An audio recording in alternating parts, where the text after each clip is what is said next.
Rhino Records is home to a lot of off-the-beaten-track kind of bands, and House of Freaks fits that description to a T. This two-man band recently released Tantilla, their second album. It's a folklay sound that defies the fact that only a guitar and percussion are behind the stirring vocals.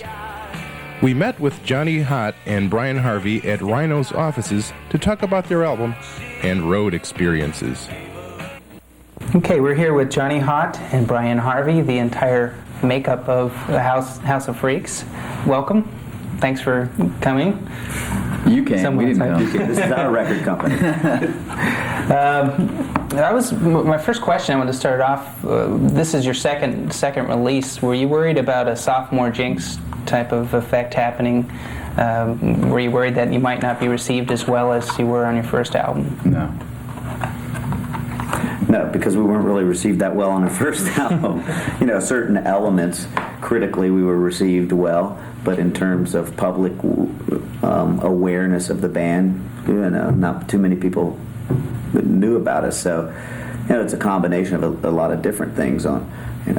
Certain critics will love your first album because there's nothing to compare it to. This one now they're comparing it to what we did on the last one. So but we don't really care. How does this album differ from your first album? Different songs. 12 different songs. Did you add any instruments? Did you fill? Last time it was pretty much a live recording, wasn't it? Not as live as everyone here at Rhino made people like you believe.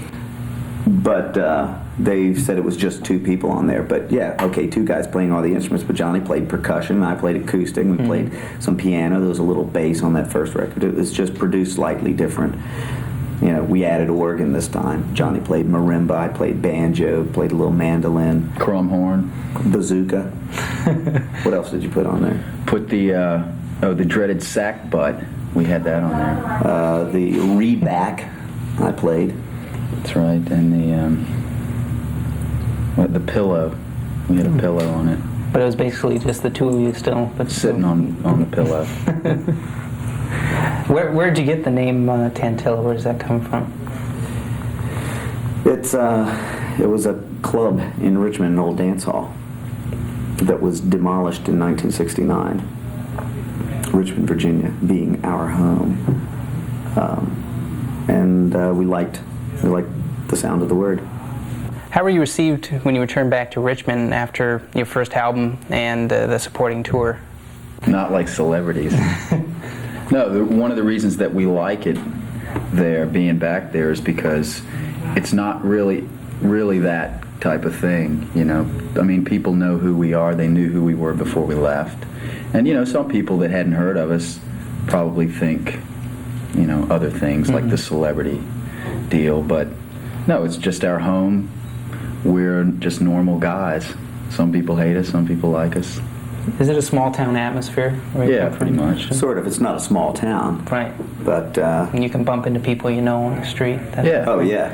But we also refuse to be treated like celebrities there. I mean, we don't play the rock venues there, the big rock clubs. We refuse to do that. We play a club about the size of this room and pass the hat, and you can maybe get 50 people in there.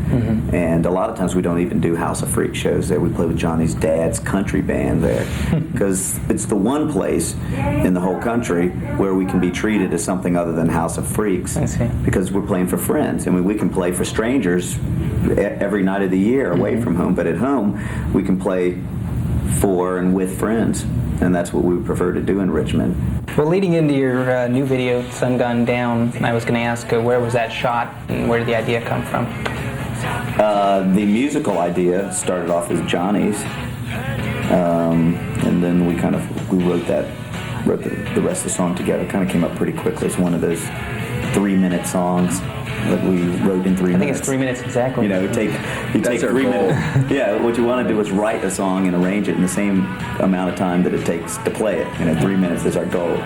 If you spend any more time, then it's too ponderous and it's not suitable for rock and roll. You should probably be writing symphonies or not playing rock and roll. And then the lyrics is well, I'm paid with the lyrics and figure them out. Buy the album, find out. The video was shot in Richmond, our hometown, places we love. Well, thanks for coming. Yeah, thank you for coming. Thanks for coming. You guys came. Hold on. I got to remember that. Thanks a lot.